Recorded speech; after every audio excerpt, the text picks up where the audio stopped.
اعوذ باللہ من الشیطان الرجیم بسم اللہ الرحمن الرحیم الحمد للہ رب العالمین والصلاة والسلام علی رسولہ النبی الکریم۔ آپ میں سے کتنے لوگوں کو یہ دعا آتی ہے؟ زبانی آتی ہے؟ 2 3 4 5 7 لوگوں کو آتی ہے۔ میں چاہوں گی کہ باقی لوگ بھی اس کو یاد کر لیں۔ ابھی میں آپ کو دعا کہلواؤں گی، آپ میرے پیچھے پڑھیں گے، پھر میں اس کو تھوڑا سا ایکسپلین کروں گی۔ اچھا، یہ جب ہم پڑھیں گے نا دعا، تو آپ نے اس کو صرف پڑھنا نہیں، آپ نے یہ مانگنا ہے۔ پڑھنے اور مانگنے میں فرق ہے نا۔ پڑھنا تو بس پڑھنا ہے، اور مانگنا کیا ہے کہ اللہ یہ سب کچھ ہمیں عطا کر۔ چلیے، رب اعنی، سب نے آواز سے پڑھنا ہے، ٹھیک ہے؟ بول کے پڑھنا ہے، دل میں نہیں پڑھنا، منہ سے پڑھنا ہے، کیونکہ دل میں پڑھنے سے سبق یاد نہیں ہوتا۔ رب اعنی ولا تعن علی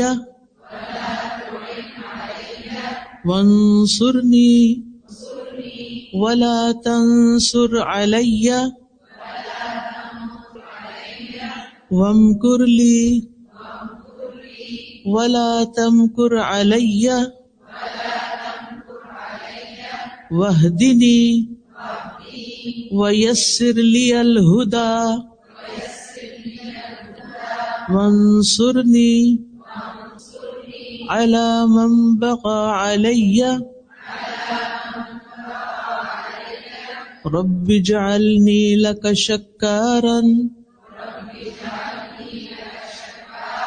لک ذکارا لک رہابا لک مطواعا لک مخبتا الیک اواہا منیبا رب تقبل توبتی واغسل حوبتی واجب دعوتی وثبت حجتی وسدد لسانی واہد قلبی واسلل سخیمۃ صدری۔ اے میرے رب، میری مدد فرما اور میرے خلاف مدد نہ کر، مجھے غلبہ دے اور میرے اوپر غلبہ نہ دے، میرے لیے تدبیر کر اور میرے خلاف تدبیر نہ کر، مجھے ہدایت دے اور میرے لیے ہدایت کو آسان بنا دے، میری مدد کر اس کے خلاف جو مجھ پر زیادتی کرے۔ اے میرے رب، مجھے اپنا بہت شکر کرنے والا، بہت ذکر کرنے والا، بہت ڈرنے والا، بہت اطاعت کرنے والا، اپنی طرف عاجزی کرنے والا بنا دے، اپنی طرف آہیں بھرنے والا، رجوع کرنے والا بنا دے۔ اے میرے رب، میری توبہ قبول کر اور میرے گناہ دھو ڈال، میری دعا قبول کر، میری دلیل کو ثابت رکھ، میری زبان سیدھی رکھ، میرے دل کو ہدایت دے اور میرے سینہ کے کینے کو نکال دے۔ کتنی خوبصورت دعا ہے جو ہم میں سے ہر ایک کی ضرورت ہے۔ یہ جو مسنون دعائیں ہوتی ہیں نا، یہ الہامی دعائیں ہیں۔ الہامی دعا کا مطلب کیا ہے کہ یہ اللہ سبحانہ تعالیٰ نے نبی صلی اللہ علیہ وسلم کے دل پر الہام کی، آپ نے مانگی اور آپ سے صحابہ نے سیکھی، اور پھر آج تک یہ سلسلہ ہم تک پہنچا۔ الحمدللہ کہ ہم مسلمان ہیں اور ہمیں بھی ان دعاؤں کو سیکھنے کا موقع مل گیا ہے۔ تھوڑا سا اس کا مطلب سمجھتے ہیں، اور پھر آپ سب اس کو اپنے اوپر لیجئے گا کہ یہ میرے بارے میں بات ہو رہی ہے۔ سب سے پہلے ہے رب اعنی، اے میرے رب تو میری مدد فرما۔ رب کون ہے؟ میں کس کو پکار رہی ہوں؟ جس نے مجھے پیدا کیا ہے، جو میرا اور میری ہر چیز کا مالک ہے۔ رب ہی میرا مالک بھی ہے اور جو کچھ میرے پاس ہے۔ سوچئے کیا کچھ ہے میرے پاس، یعنی کیا چیزیں جن کو آپ سمجھتے ہیں کہ یہ میری ہے، یہ میری ہے، یہ بیگ میرا ہے، یہ کتاب میری ہے، یہ فون میرا ہے، یہ کارڈ میرا ہے۔ یہ میرا نہیں ہے، اصل میں اللہ ہی کا ہے سب کچھ۔ اس نے وقتی طور پر مجھے استعمال کرنے کے لیے عطا کیا ہے۔ تو پھر جو چیزیں میری ہیں ہی نہیں، مجھے تھوڑے دن کے لیے ملی ہیں، ان کے بارے میں مجھے کیا کرنا چاہیے کہ جس نے مجھے دی ہیں میں انہیں اس کی مرضی کے مطابق استعمال کروں، اس کے خلاف استعمال نہیں کروں. تو بہرحال میرا رب جس نے مجھے پیدا کیا وہی میری ساری ضروریات پوری کرتا ہے. جب مجھے کوئی مشکل پیش آتی ہے تو میں اسی سے مدد مانگتی ہوں. لہذا سب سے پہلی چیز کیا مانگ رہی ہوں؟ اعِنِّی، اے اللہ تو میری مدد فرما. اور یہ ہم ہر نماز میں بھی مانگتے ہیں، ایاک نعبد و ایاک نستعین. صرف تیری ہم عبادت کرتے ہیں اور صرف تجھ سے ہی ہم مدد چاہتے ہیں. کتنی بڑی بات ہے، صرف تجھ سے ہم مدد چاہتے ہیں. اور اسی کے اوپر یہ کتاب رکھی گئی. اس کتاب کا نام بھی ہم نے وَإِيَّاكَ نَسْتَعِينُ رکھا ہے کہ یا اللہ ہم صرف تجھ سے مانگتے ہیں. کیونکہ جب اللہ سے مانگتا ہے انسان تو اللہ تعالیٰ دے سکتا ہے، دیتا ہے. جب ہم انسانوں سے مانگتے ہیں، انسانوں سے سوال کرتے ہیں تو پھر کیا ہوتا ہے؟ یا تو انسانوں کے پاس ہوتا ہی نہیں، یا انسانوں کے پاس ہوتا ہی نہیں، اور یا پھر ہوتا ہے تو دیتے نہیں. تو پھر کیا ہوتا ہے؟ فرسٹریشن ہوتی ہے نا کہ ہے اور وہ دے نہیں رہے. جب کسی کے پاس کچھ ہوتا ہے اور وہ آپ کو دیتا نہیں تو آپ کو کیسا لگتا ہے؟ جب کہ وہ میری ضرورت ہوتی ہے تو پھر میرے دل پہ کیا گزرتی ہے؟ مثلاً آپ کو کچھ خریدنا ہے اور بہت ضروری خریدنا ہے اور آپ کے ہسبینڈ افورڈ کر سکتے ہیں، لیکن وہ آپ کو کچھ دیتے نہیں، کچھ جیب خرچ نہیں دیتے، پاکٹ منی نہیں دیتے، کچھ ضرورت کے پیسے نہیں دیتے، تو آپ کے دل پر کیا گزرتی ہے؟ کیا گزرتی؟ دل دکھتا ہے، زیادہ دکھتا ہے نا، بہت زیادہ. اور پھر ہم اس کی شکایت کس کو کرتے ہیں؟ نہیں، اللہ تعالیٰ کو کوئی نہیں کرتے. یہی تو ہماری مشکل ہے. ہم اپنی فرینڈس کو کرتے ہیں، سب سے پہلے تو اپنی امی سے کرتے ہیں، میرا ہسبینڈ ایسا ہے ایسا ہے ایسا ہے، بہت ہی خراب انسان ہے. امی کے دل میں ہسبینڈ کی محبت پیدا ہو جاتی؟ نہیں، وہ آپ کے ہسبینڈ کو ڈس لائک کرنا شروع کر دیتے ہیں. آپ تو دکھی تھے ہی، آپ نے ان کو بھی کیا کر دیا؟ دکھی کر دیا. کیا مسئلہ حل ہو گیا؟ کوئی فائدہ ہوا یا کچھ نقصان ہوا؟ نقصان ہوا، کیونکہ آپ کے پیرنٹس کے دل سے آپ کے ہسبینڈ کی محبت بھی عزت بھی چلی گئی. اب وہ جب اس کو دیکھیں گے تو کس نظر سے دیکھیں گے؟ نفرت سے دیکھیں گے. یہ میری بیٹی کو تنگ کر کے رکھے ہوئے. اور پھر معاملہ یہاں تک نہیں ہوتا، بعض اوقات معاملہ اور آگے بڑھ جاتا ہے اور وہ بیٹی کو کیا کہتے ہیں؟ تم ہماری بیٹی ہو، ہمیں اللہ نے بہت کچھ دیا ہے، ہم تمہیں دیں گے سب کچھ، جو تم چاہتے ہو واپس آ جاؤ. اور وہ واپس بلانے لگتے ہیں. آپ کو معلوم ہے کہ اس وقت کچھ ملکوں میں طلاق کی ریشو 80 سے 90% تک جا پہنچی. ادھر شادی ہوتی ہے، ادھر لڑائی جھگڑے فساد فتنہ اور آپس میں اختلاف، بچے بھی پس رہے ہیں، خود بھی پس رہے ہیں. بات کیا تھی؟ شروع میں غلطی ہو گئی، ہسبینڈ نے بات نہیں مانی، ہسبینڈ کی شکایت پیرنٹس سے کی، دوستوں سے کی، ادھر کی ادھر کی، اور کبھی کبھی پولیس بھی بلا لی کیونکہ یہاں وہ بہت آسان ہے. کیا پولیس نے آ کے مسئلہ حل کر دیا؟ آپ کو شیلٹر مل گیا. وہ گھر سے زیادہ اچھی جگہ تھی. کیا خیال ہے؟ وہ گھر سے زیادہ اچھی جگہ ہے شیلٹر. آپ کے بچے ایک اچھے اسکول میں پڑھ رہے تھے، لیکن آپ کی ہسبینڈ سے لڑائی ہو گئی اور آپ نے گھر چھوڑ دیا. اب آپ کے بچوں کو کون پڑھائے گا؟ وہ ایک پرائیویٹ اسکول میں جاتے تھے، ان کا فیوچر بہت روشن تھا، لیکن آپ کے لیے ہسبینڈ کی بے رخی یا اس کی جو سٹنجینس تھا یا اس کا نہ دینا تھا وہ آپ سے برداشت نہیں ہوا. لہذا مسائل حل نہیں ہوئے، مسائل کی شکل بدل گئی. مسائل حل کرنے چاہیے. اگر کوئی شخص، مثلا میں ہسبینڈ پہ بات کروں گی، اگر ہسبینڈ تنگ کرتا ہے، نہیں دیتا، اس کی شکایت کس سے کرنی چاہیے؟ اللہ تعالیٰ سے. کیوں؟ کیونکہ اس کا دل، اس کا مال، اس کا سب کچھ اس کے ہاتھ میں، اس کا مالک اللہ ہے. کیا دل بدلتے ہیں کہ نہیں بدلتے؟ بدلتے ہیں. برے لوگ اچھے بھی بن جاتے ہیں اور کبھی اچھے لوگ برے بن جاتے ہیں. اور آپ نے کچھ لوگوں کو یہ کہتے ہوئے بھی سنا ہوگا کہ میرے ہسبینڈ سب کے ساتھ بہت اچھے ہیں، اپنے بہن بھائیوں کو بھی بہت دیتے ہیں، بچوں کو بھی دیتے، ان کے بھی عیش کرواتے ہیں، مجھے کچھ نہیں دیتے. آپ کے لیے ایک امتحان ہے، آپ کے لیے ایک آزمائش ہے، واقعی آزمائش ہے، بہت تکلیف دہ ہے.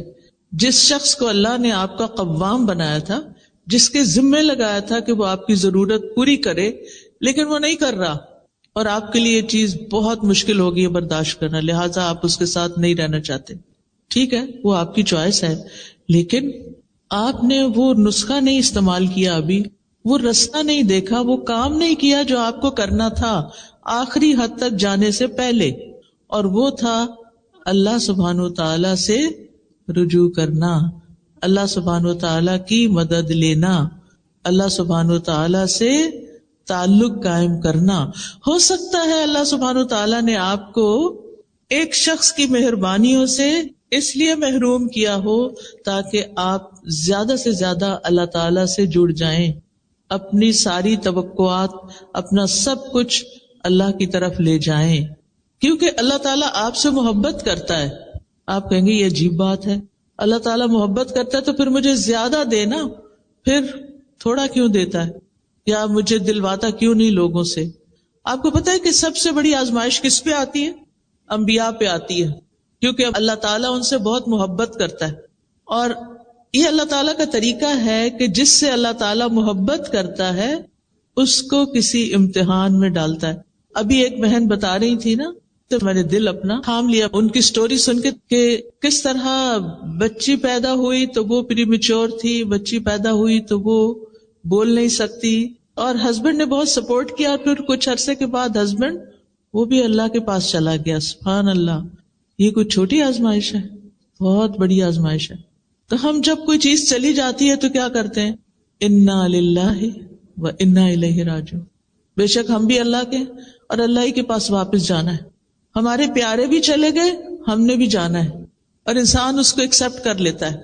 کچھ لوگ دنیا سے نہیں جاتے مگر پھر بھی وہ آپ کی زندگی میں نہیں ہوتے، وہ ہوتے ہوئے بھی نہیں ہوتے، آپ کو ان کی محبت نہیں ملتی، ان سے کوئی فائدہ نہیں ملتا، وہ الٹا آپ کے اوپر ایک بوجھ ہوتے ہیں، آپ کے لیے ایک ٹینشن کا باعث ہوتے ہیں. کبھی سوچا آپ نے کہ کیوں؟ کیونکہ اللہ تعالیٰ آپ سے محبت کرتا ہے. اللہ تعالیٰ چاہتا ہے کہ آپ لوگوں کے پیچھے بھاگنے سے زیادہ کس کی طرف آ جائیں؟ اللہ کی طرف آ جائیں. اور جس کو اللہ تعالیٰ کی محبت مل جائے، جس کا کنیکشن اللہ تعالیٰ سے مضبوط ہو جائے، پھر اس کی زندگی میں کسی چیز کی کمی نہیں رہتی. وہ انسان ہر چیز سے بے نیاز ہو جاتا ہے، اور جب انسان ہر چیز سے بے نیاز ہوتا ہے تبھی اس کا دل پرسکون ہوتا ہے. سکون اور خوشی ہم لوگوں میں ڈھونڈتے ہیں، مال میں ڈھونڈتے ہیں، اولاد میں ڈھونڈتے ہیں. یہ وقتی سہارے ہیں، یہ سب کچھ وقتی سہارا ہے. چند دن کی بات ہے، ہم نے انہیں چھوڑ کے جانا ہے یا انہوں نے ہمیں چھوڑ دینا ہے، اس میں سے کچھ بھی ہمارے ساتھ نہیں جائے گا. لیکن اگر ابھی سے آپ نے اپنا تعلق، اپنا ریلیشن شپ اللہ سبحانہ وتعالیٰ سے اسٹرانگ کر لیا تو وہ آپ کو نہیں چھوڑے گا، آزمائے گا ضرور. یہ یاد رکھیں، ہم سب چاہتے ہیں کہ اللہ تعالیٰ ہم سے محبت کرے، اور ہم سب چاہتے ہیں کہ ہم بھی اللہ تعالیٰ سے محبت کریں، اور یہ محبت بہت زیادہ ہو.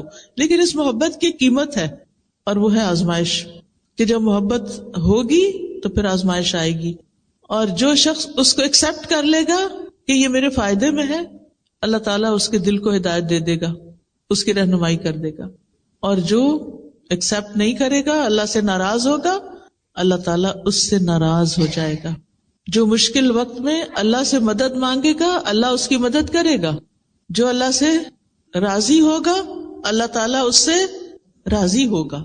جو اللہ سے ناراض ہوگا، اللہ تعالیٰ اس سے ناراض ہوگا.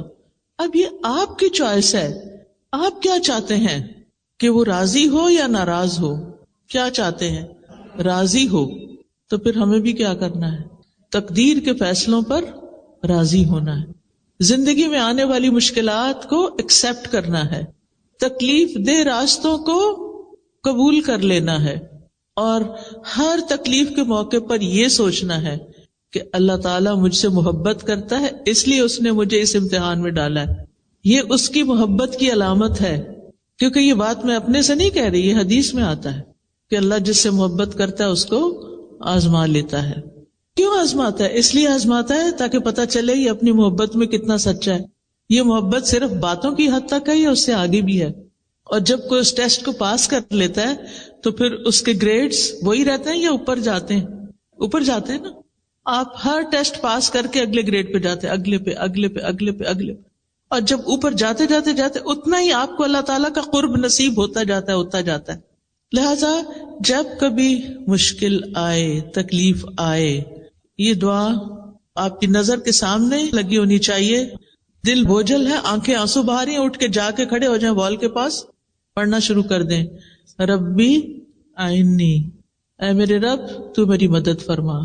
میں لونلی فیل کرتی ہوں، میں بے سہارا ہوں، میں تنہا فیل کرتی ہوں اپنے آپ کو، مجھے لگتا ہے میرا کوئی بھی نہیں، کوئی مجھے انڈرسٹینڈ نہیں کرتا، کوئی میری بات نہیں مانتا، میرے لیے سارے دروازے بند ہو گئے ہیں، مجھے کوئی راستہ نہیں ملتا. اللہ تو میری مدد فرما. ربی آئینی، اپنی اطاعت پر میری مدد فرما، مشکل وقت میں صبر پر میری مدد فرما.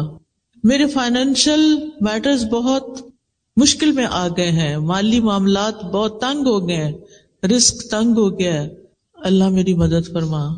اللہ اچانک یہ مصیبت آ گئی ہے، ربی آئینی، میرے رب میری مدد فرما، میں تیری مدد کا محتاج ہوں. اور پھر ولا تعن علیہ، میرے خلاف، میرے مقابل کی، میرے مخالف کی مدد نہ کر.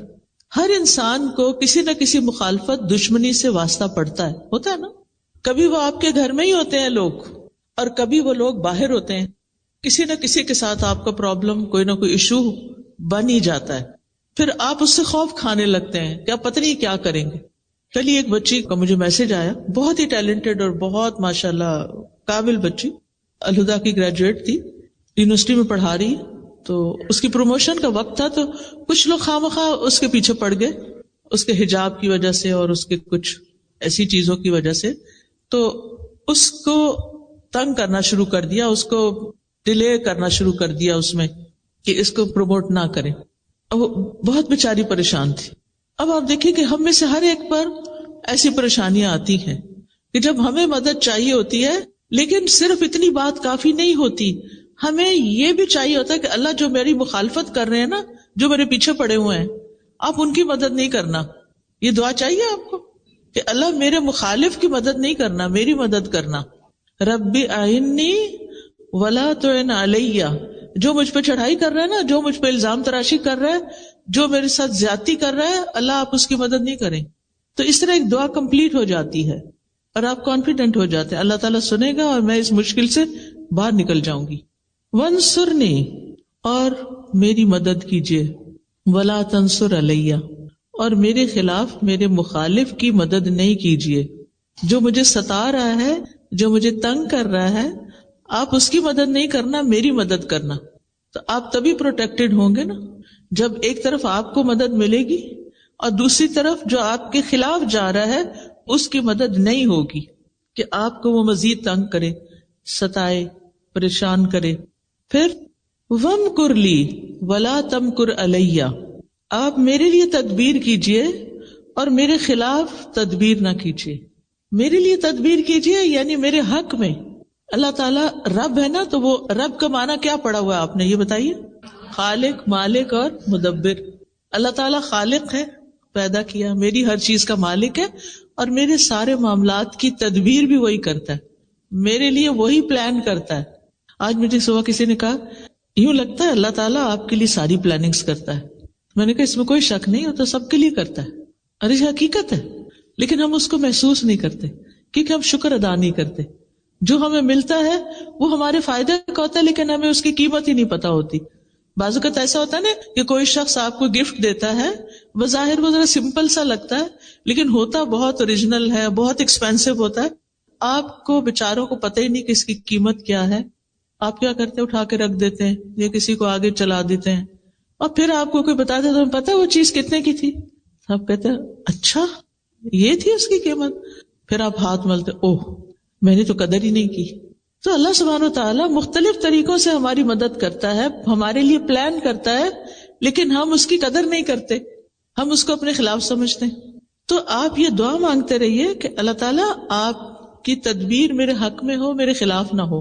کیونکہ یدبر الامر من السماء الى الارض، آسمان سے زمین تک کے سارے معاملات کی تدبیر وہ کرتا ہے، اصل پلاننگ اس کی ہوتی ہے.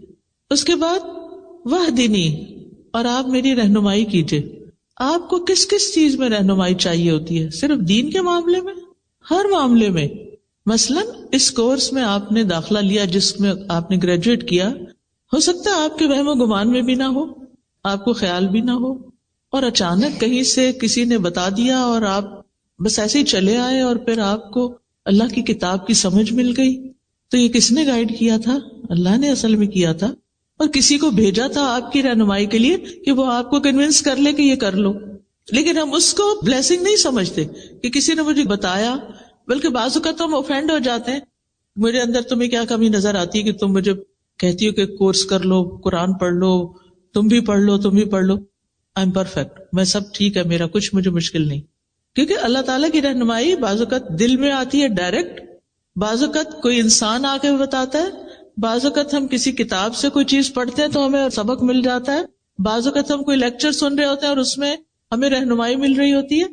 اللہ تعالیٰ کی رہنمائی دینے کا، گائیڈنس دینے کا مختلف طریقہ ہوتا ہے. ہم نہیں سمجھتے کہ یہ چیز ہمارے لیے کتنی ویلیوبل ہے. تو ہم یہ مانگتے رہیں کہ اللہ تعالیٰ آپ مجھے ہدایت دیجیے.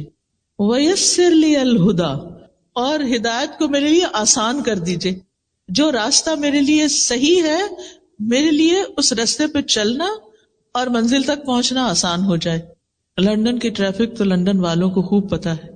جو ہی گاڑی میں بیٹھتے ہیں تو دعا کرتے ہیں کہ اللہ راستہ آسان ہو، ٹریفک نہ ملے، ٹائم پر پہنچ جاؤں. تو زندگی صرف ٹریفک کی مشکل نہیں ہے، بلکہ اس میں بہت ساری اور چیزیں بھی ہیں جس کے لیے آپ کو ہدایت میں آسانی چاہیے کہ اللہ تعالیٰ میرے لیے اس راستے کو، زندگی کے راستے. اچھا، ہدایت کا معنی بھی آپ کو میں نے کئی دفعہ قرآن مجید میں ایکسپلین کیا ہوا ہے. اس میں ایک آتا ہے راستہ دکھانا، دوسرا ہے اس پر چلانا، اور تیسرا ہے منزل تک پہنچانا. تو اللہ سبحانہ تعالیٰ سے ہم دعا کرتے ہیں کہ یا اللہ جو چیز ہمارے حق میں بہتر ہے وہ ہمیں دکھا بھی دے، پھر اس کو لینے کے لیے چلا بھی دے، اور پھر ہم اس کو کمپلیشن تک لے کے جائیں جیسے آپ لوگ آج لے کے بیٹھے ہوئے. یہ صرف اللہ کی توفیق سے ہوا ہے کہ آپ نے اپنے کورسز مکمل کر لیے، پورے قرآن کو پڑھ لیا یا جس حدیث کو پڑھ لیا، جو بھی آپ نے ارادہ کیا اللہ نے آپ کو یہاں تک پہنچا. یہ دراصل کیا تھی؟ اللہ کی دی ہوئی رہنمائی تھی جو آسانی ہوئی آپ کے لیے، مشکلات کے باوجود آسانی ہو گئی. وَانصُرْنِي عَلَىٰ مَن بَغَىٰ عَلَيَّ، یا اللہ جو مجھ پر زیادتی کرے اللہ اس کے خلاف میری مدد کیجیے. بغاوت بغی سے ہے، بغی کا مطلب ہے تو سرکشی کرنا. آج کل تو اور کون سرکشی کرے گا؟ اپنی اولاد ہی کافی ہے سرکشی کرنے کے لیے، ہے یا نہیں؟ کوئی جگہ ایسی نہیں جہاں میں گئی ہوں اللہ کے اذن سے اور مجھے یہ مسئلہ نہ بتایا گیا ہو کہ بچے بات نہیں مانتے، ٹین ایجرز بات نہیں مانتے، بڑے بچے ہاتھوں سے نکل گئے ہیں، بڑے ہوں یا چھوٹے ہوں. کل میرا پوتا مجھ سے ملنے کے لیے آیا تو میں اس کی سارا جائزہ لے رہی تھی، کرتا کیا ہے، اس چیز کو پکڑ، اس کو چھیڑ، جس چیز سے روکے. وہ پہلے یہ ہوتا تھا کہ وہ منع ہو جاتا تھا، اب ریزسٹ کرتا ہے کہ نہیں یہ چاہیے مجھے. اور اسی طرح پانی کا جگ رکھا ہوا تو اس نے پکڑا تو میں نے کہا میں لے لیتی ہوں اس سے. اتنے زور سے اس نے مجھ سے کھینچا کہ میرے ہاتھ سے چھوٹنے لگا تھا سب کچھ. تو میں نے کہا 1 سال چند مہینے کا بچے میں اتنی اللہ نے طاقت رکھی ہے اور اس طرح اس کے اندر ریزسٹنس ہے، اللہ اس کو نیک بنائے اور ہدایت پر رکھے اور یہ طاقت ہدایت پر استعمال ہو. ورنہ آپ دیکھیے کہ یہ بڑے بچوں کا مسئلہ نہیں ہے، جن ماؤں کے بچے چھوٹے ہیں وہ الگ مشکلات کا شکار ہیں ان کے پیچھے بھاگ بھاگ کے، کیونکہ اولاد آزمائش ہے، اس کو ہمیں ایکسپٹ کر لینا چاہیے. اور کیا ہم اپنے والدین کے لیے آزمائش نہیں تھے؟ ہم بچوں کی تو شکایت کرتے، کبھی اپنا بھی سوچا ہم نے کہ ہم کیا کرتے تھے؟ ہم نے بھی خوب تنگ کیا ہوا ہے، اور یہ ہر دور میں چلتا ہے. اور یہ کہنا چھوڑ دیں کہ آج کے بچے ایسا کرتے ہیں اور آج کے بچے ویسا کرتے ہیں. ہر دور کے بچے ایسے ہی کرتے ہیں، الا ماشاء اللہ کہ جس کو اللہ تعالیٰ ماں باپ کے لیے آسانی کا ذریعہ بنا دے. بہرحال تو اب یہ جو دعا ہے یہ کسی بھی انسان کے لیے آپ پڑھ سکتے کہ اللہ جو میرے اوپر سرکشی کرتا ہے، جو میری بات نہیں سنتا، جو میرے ساتھ تعاون نہیں کرتا، یا اللہ اس کے خلاف آپ میری مدد کیجئے. رب اجعلنی لک شکارا، اے میرے رب مجھے اپنے لیے بہت زیادہ شکر گزار بنا دے. ایک ہوتا ہے شکر کرنے والا، ایک ہوتا ہے شکار. یہ شکار نہیں ہے بلکہ شکار ہے، شکر سے، یعنی ہر چیز پر شکر کرو. ایک شکر نعمت ملنے پر شکر ہوتا ہے، ایک ہوتا ہے مصیبت ٹلنے پہ شکر ہوتا ہے، شکر ہے یہ مصیبت ٹل گئی، ٹھیک ہے، اور ایک ہے مصیبت آنے پہ شکر. سبحان اللہ، وہ کیسا، وہ کون کرتا ہے؟ یہ ہے اصل شکر گزار، جو تکلیف پر بھی شکر کرتے ہیں. کیا سوچ کے شکر کرتے ہیں؟ کیا سوچ کے؟ اس سے بڑی مصیبت بھی آ سکتی تھی. کئی دفعہ ایسے ہوتا ہے کہ جو مشکلات آتی ہیں نا، وہ ہمیں سیدھا کر کے رکھ دیتی ہیں. مشکلات آتی ہیں، ہمیں میچور کرتی ہیں. مشکلات ہمیں میچور کرتی ہیں، ہمیں بہت کچھ سکھاتی ہیں. ہارڈ وے لرننگ ہوتی ہے. ایک ہوتی ہے کتاب سے پڑھ کے سیکھ لیا، استاد سے سیکھ لیا، کسی چیز کو آبزرو کر کے سیکھ لیا، اور ایک ہوتا ہے مشکل میں پڑھ کے ہی سیکھا. کچھ باتیں ہمیں صرف مشکل میں پڑھنے سے سمجھ آتی ہیں، ویسے نہیں آتی. ہم نہیں سیدھے ہوتے جب تک ہم مشکل میں نہ پڑھیں. ہم نے دیکھا ہوگا کہ ہم منمانی غذائیں کھاتے رہتے ہیں، مزے کی، پھر کیا ہوتے ہیں؟ اس کے نتیجے میں بیمار ہوتے ہیں. پھر اس کا علاج کیا ہوتا ہے؟ صرف سرجریز اور دوائیں اور وہ چیزیں نہیں ہوتی. حکمت میں تو پرہیز علاج سے بہتر ہوتا ہے. پھر وہ چیزیں چھڑائی جاتی ہیں. تمہارے لیے یہ چیز الرجی پیدا کر رہی ہے، اس کو چھوڑ دو. پھر ہم اس کو چھوڑتے ہیں، پھر اس کے بعد الحمدللہ کچھ جان سکون میں آتی. تو ایک قدرتی سی بات ہے کہ تکلیفوں میں بھی خیر ہے، اور بندہ مومن جب اس پہ کوئی چیز ناپسندیدہ گزرتی ہے تو وہ کہتا ہے اس میں بھی خیر ہے، اس سے بھی کچھ خیر ہی نکلے گی. اور کئی دفعہ ایسا نہیں ہوتا کہ پچھلے دنوں ایک جہاز کریش ہوا تھا، آپ نے بھی سنا ہوگا، وہ پوری دنیا میں خبر عام ہوئی تھی. UK کی طرف ہی آ رہا تھا، تو اس میں ایک خاتون تھی، شاید وہ لیٹ ہو گئی تھی اور وہ اس جہاز پر سوار نہیں ہو سکی. اگر ہم کبھی بھی فلائٹ پر نہ بورڈ کر سکے تو کیا ہوتا ہے اس وقت؟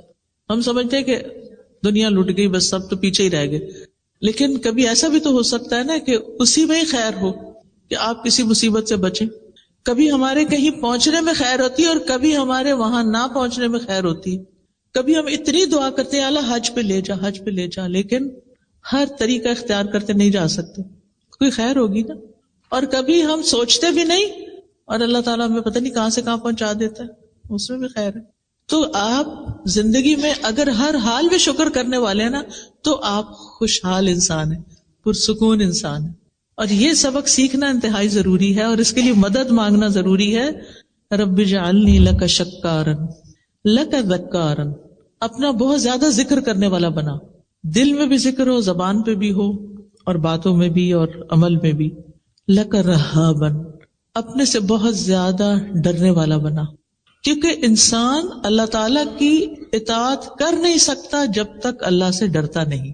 بنی اسرائیل کو اللہ سبحانہ وتعالیٰ نے قرآن مجید میں فرمایا ہے، یا بنی اسرائیل اذکروا نعمتی التی انعمت علیکم واوفوا بعہدی اوف بعہدکم وایای فارہبون.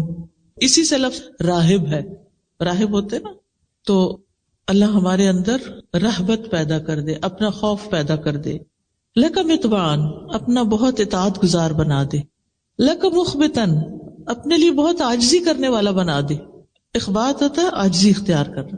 اللہ میں آپ کے آگے جھکی رہوں، آپ کے سامنے سرکشی نہ کروں. لک مطواعن لک مخبتن. اس کے بعد الیک اواہا منیبا، تیری طرف بہت آہیں بھرنے والا، رجوع کرنے والا بنا دے. آپ میں سے کوئی ہے جس نے کبھی ٹھنڈی آہ نہ بھری ہو؟ ہمیں سارے کو ٹھنڈی آہیں آتی. یہ ٹھنڈی آہیں بھی اللہ کے لیے ہونی چاہیے، اللہ کے سامنے ہونی چاہیے. بندوں کے سامنے جب ہم ٹھنڈی آہیں بھرتے ہیں تو لوگ ہم پہ ترس کھاتے ہیں یا کبھی بیزار ہوتے ہیں. اور جب یہ آہیں اللہ کے آگے بھری جاتی ہے اور رات کے پچھلے پہر پہ، اور اپنی تکلیف اللہ کے سامنے رکھ کے رو کے آہیں بھری جاتی اور اللہ کی طرف رجوع کیا جاتا ہے، تو مسائل حل ہونے لگتے ہیں. لیکن جب لوگوں کے سامنے روتے ہیں ہم اور آہیں بھرتے ہیں تو مشکلات حل نہیں ہوتی، بلکہ کبھی کبھی ہم ان کی نظروں سے بھی گر جاتے ہیں. آگے ہے ربی تقبل توبتی، اے میرے رب میری توبہ قبول کر لے. کیونکہ دعاؤں کی قبولیت کے لیے گناہوں کی بخشش ضروری ہوتی ہے. یعنی یہ میرے اندر سے میل کچیل نکلے سارا، آپ مجھے معاف کر دیں، میری توبہ قبول کر لیں، تو یہ رکاوٹ دور ہو جائے گی اور میری دعا قبول ہو جائے گی. وغسل حوبتی، اور میرے گناہوں کو دھو ڈال. واجب دعوتی، اور میری دعا قبول کر لے. وثبت حجتی، اور میری دلیل کو جما دے، یعنی میری دلیل ثابت ہو جائے. کئی دفعہ ایسے ہوتا ہے نا کہ آپ بالکل جسٹیفائڈ ہوتے ہیں، حق پر ہوتے ہیں، آپ کی بات 100% درست ہوتی ہے، لیکن وہ دوسرے پر کوئی اثر ہی نہیں کر رہی ہوتی. کبھی ایسا ہوا؟ آپ ایک طریقے سے سمجھانے کی کوشش کرتے ہیں، دوسرے طریقے سے سمجھانے کی کوشش کرتے ہیں، لیکن کوئی سمجھ کے نہیں دیتا. اللہ سے مانگیے، اللہ جو دلیل میں کسی کو دوں، جو میں حجت پیش کروں، لوگ اس کو مان جائیں، میری بات سن لیں، ایکسپٹنس ہو. وسدد لسانی، اور میری زبان کو درست کر دے، یعنی میری زبان جو بات کہے وہ کیسی کہے؟ بالکل درست. وسدد لسانی، کیونکہ آپ دیکھیے جب انسان بات صحیح نہیں کرتا نا، قرآن مجید میں اللہ تعالیٰ کا حکم ہے نا، یا ایھا الذین آمنوا اتقوا اللہ وقولوا قولا سدیدا، اے لوگوں جو ایمان لائے ہو اللہ کا تقوی اختیار کرو اور درست بات کہو. جو اللہ سے ڈرتا ہے وہ صحیح بات کرتا ہے. اچھا، کچھ لوگوں کی عادت ہوتی ہے باتوں کو گھما پھرا کے کرتے ہیں، آپ کو سمجھ نہیں آتی یہ کیا کہنا چاہتے ہیں. آپ کو کبھی پریشانی ہوئی ایسے لوگوں سے معاملہ کر کے؟ یعنی بات کچھ ہوتی ہے اور آپ کو پتہ نہیں کہاں لے جاتے ہیں، پھر وہاں سے گھما کے پھر واپس لاتے ہیں. آپ یا وہاں اٹک جاتے ہیں یا اس کو سمجھ نہیں پاتے، سمجھ ہی نہیں آتی کیا کہہ رہے ہیں. خاص طور پر دین پڑھنے والے، دین سکھانے والے، ان کی زبان کی درستگی بہت ضروری ہے کہ بات کو صحیح انداز میں کرے تاکہ وہ دوسرے کے دل میں جا کے اترے. وہد قلبی، اور میرے دل کو ہدایت دے دے، میرے دل کو سیدھا کر دے، کیونکہ دل پر انحصار ہے ہر چیز کی ہدایت کا. اگر دل کو ہدایت نہیں ملی نا تو بات نہیں بنے گی. اور وصل سخیمۃ صدری، سبحان اللہ، اتنی خوبصورت دعا ہے یہ. اللہ میرے دل کے اندر جو کینہ ہے نا، آپ اس کو باہر نکال دیں، اس کو کھینچ کے باہر نکال دیں. سل کا مطلب عربی میں ہوتا ہے کھینچ کے نکالنا، آپ اس کو باہر کر دیں. اچھا، اب آپ دیکھیے کینہ کیا ہوتا ہے. جب کوئی آپ کو تنگ کرتا ہے، جب کوئی آپ کو اذیت دیتا ہے تو آپ کے دل میں اس کے خلاف نفرت پیدا ہوتی ہے. اور ہو سکتا ہے کہ یہ نفرت بعض اوقات آپ کو اپنے گھر والوں سے ہو، یا اپنے سسرال سے ہو، یا اپنی ورک پلیس پر، اپنی جاب پر کسی سے ہو. اب جب یہ سخیمہ، یہ میل ہے نا، سخیمہ میل ہے، یہ میل، یہ کینہ آپ کے دل کے اندر ہوتا ہے، بتائیے چین آتا ہے؟ صرف اتنا بتا دیجیے. دل میں کڑھن ہو، جلن ہو، انتقام کا جذبہ ہو کہ میں نے اس سے بدلہ لے کے ہی چھوڑنا ہے، اور آپ وہی پلاننگ کرتے رہے ہر وقت، میں اس کو کہاں کاٹوں، کہاں اس کا پیچھا کروں، تو نتیجہ کیا ہوتا ہے؟ پھر آپ پروڈکٹیو نہیں رہتے. آپ کو اللہ نے جو طاقت دی ہے، قابلیت دی ہے، ذہانت دی ہے، پوٹینشیل ہے بہت کچھ کرنے کا، وہ کیا ہوتا ہے؟ سب ضائع. کیونکہ آپ دل کی کڑھن کا شکار ہیں، دل کے اندر، صدر کے اندر کینہ ہے، میل ہے. آپ دیکھیں قیمتی سے قیمتی کپڑے کی اگر میل نہ نکلی ہوئی ہو تو کیسا لگتا ہے؟ کسی بھی چیز کی، کوئی بھی چیز آپ دیکھیں جو میلی ہوتی، چاہے فلور ہو، کارپٹ ہو، برتن ہو، اچھا نہیں لگتا. اور اگر یہ میل دل کے اندر گھسی ہوئی ہے تو پھر آپ کو سکون نہیں آ سکتا، آپ خوش نہیں رہ سکتے. آئینہ ہے نا دل، کہتے ہیں نا دل کو آئینہ. آئینہ کس کو کہتے ہیں؟ میرر، شیشے کو، ٹھیک ہے. تو آئینہ گدلا ہو تو اچھا لگتا ہے یا چمکتا ہو تو اچھا لگتا ہے؟ آئینے میں اگر چھوٹی سا بھی اسپاٹ بھی لگا ہو نا تو کیا ہوتا ہے؟ وہ چپتا رہتا ہے. کھانا کھا رہے ہیں نا، کہیں ہاتھ لگ گیا نا، اچھا کھانا کھا رہے ہیں، دھیان بس وہیں جا رہا ہے، گلاس گندا ہے، گلاس گندا ہے، گلاس گندا ہے، آپ اس سے چھٹکارا نہیں پا پاتے. جو لوگ صفائی پسند ہوتے، جو نہیں ان کو نہیں پرواہ، وہاں سب چلتا ہے. تو اب آپ نے کیا کرنا ہے کہ اللہ میرے دل کو اتنا صاف کر دے، شفاف کر دے، آئینہ چمک اٹھے، اور میں ایک پرسکون زندگی بسر کروں. تو یہ تھی آج کی دعا. یہ چند مثالیں میں نے آپ کو دی ہیں، لیکن باقی آپ اپنی زندگی کو اس سے ریلیٹ کریں کہ کہاں کون سی چیز آپ کی ضرورت ہے. کوئی بھی مسئلہ پیش آیا ہے، آپ دکھی ہیں، غمگین ہیں، پریشان ہیں، دعا نہیں یاد، اسی لیے کارڈ ساتھ دیا ہے، نہیں یاد، یاد کر لیں. نہیں یاد ہوتی، حافظہ کمزور ہے، کہیں سجا لیں. آپ دیکھیں وہ چھوٹے چھوٹے فریم ملتے ہیں نا، اسی لیے اس کو خوبصورت کارڈ پہ چھاپا گیا تاکہ آپ کیا کریں، ڈیکوریشن پیس بنا کے رکھ لیں، بیڈ سائڈ ٹیبل پہ لگا دیں، جہاں آپ بیٹھتے ہیں اسٹڈی ٹیبل پہ لگا لیں، کہیں بھی، تاکہ آپ اس کو مانگتے رہیں.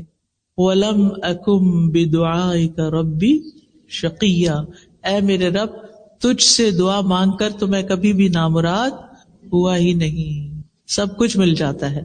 تو یہ کچھ اور بھی دعاؤں کی کتابیں ہیں، جیسے یہ وَإِيَّاكَ نَسْتَعِينُ ہے، پھر اسی طرح یہ قرآنی اور مسنون دعائیں ہیں، اور تسبیحات کی فضیلت ہے، اور یہ کچھ اپ کمنگ کورسز آ رہے ہیں جس کی تفصیل یہ لوگ آپ کو خود بتائیں گے، ان میں آپ جوائن کر سکتے ہیں. اور اگر آپ نہیں بھی کر سکتے تو آپ کیا کریں، شیئر کریں. یس، اپنے لیے ایک بندہ صدقہ جاریہ کا ڈھونڈ لیں، کسی اور کو یہ کورس جوائن کرا دیں. اگر کوئی اپنے فائنینشیل سرکمسٹانسز ہارڈ شپس کی وجہ سے نہیں کر پاتا تو آپ اس کو اسپانسر کر دیں، وہ آپ کے لیے صدقہ جاریہ بن جائے گا.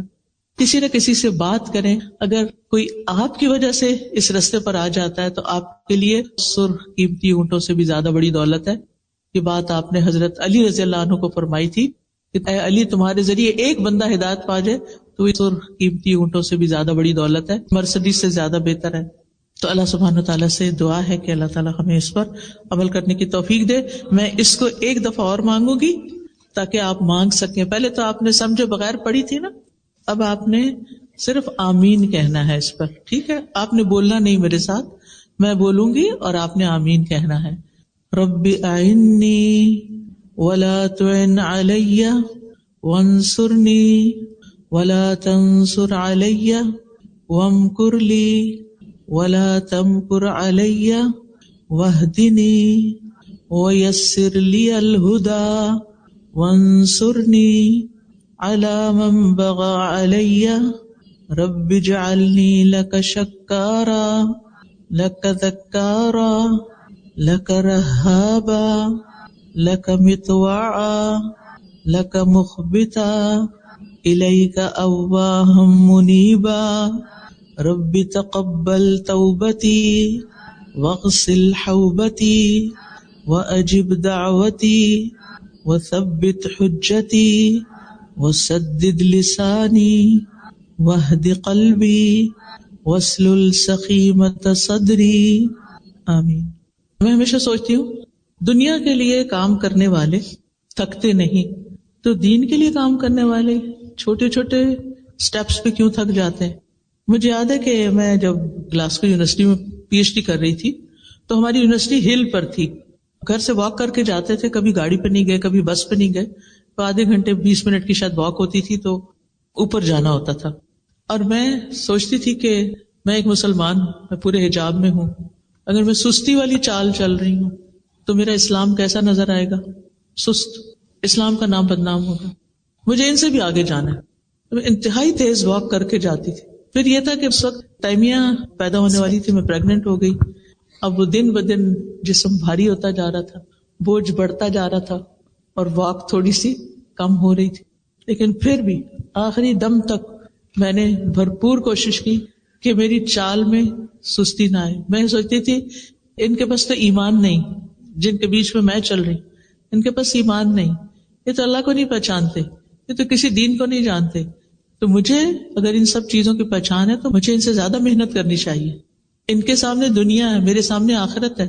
تو اگر آخرت کا ریوارڈ چاہیے، ان بلند جنتوں میں جانا چاہتے ہیں تو پھر کام بھی ذرا محنت والے کریں. میرا ایک سوال ہے، ایک اچھے اسٹوڈنٹ کی کیا پہچان ہے، اور ایک اسٹوڈنٹ سے ایک اچھے استاد کی جرنی میں ایک اچھا استاد کیسے بننا ہے؟ شکریہ. دیکھیے کہ دونوں کے لیے ایک مختصر سی بات کروں گی. اسٹوڈنٹ کو بھی یہ سوچنا چاہیے کہ میں کیوں اس راستے پہ چلا ہوں، استاد کو بھی سوچنا چاہیے کہ میں کیوں استاد بن بیٹھا ہوں. اگر اس کیوں کا جواب ان کو مل گیا نا تو بہت اچھے اسٹوڈنٹ اور استاد ہو سکتے ہیں. اگر مقصد واضح ہو، نیت درست ہو، رستہ معلوم ہو تو پھر طریقہ بھی سیکھنا چاہیے کہ اس کام کو آسان طریقے سے کیسے کرنا ہے. میرے اس پر لیکچرز ہیں، مثالی طالب علم مثالی استاد، اگر وہ پڑھ لیے جائیں تو انشاءاللہ اس سے بھی کافی ہیلپ ہوگی. جزاکم اللہ خیراً آپ کے پیشنس کا. سبحانک اللہم و بحمدک اشہد ان لا الہ الا انت استغفرک و اتوب الیک. السلام علیکم و رحمۃ اللہ وبرکاتہ.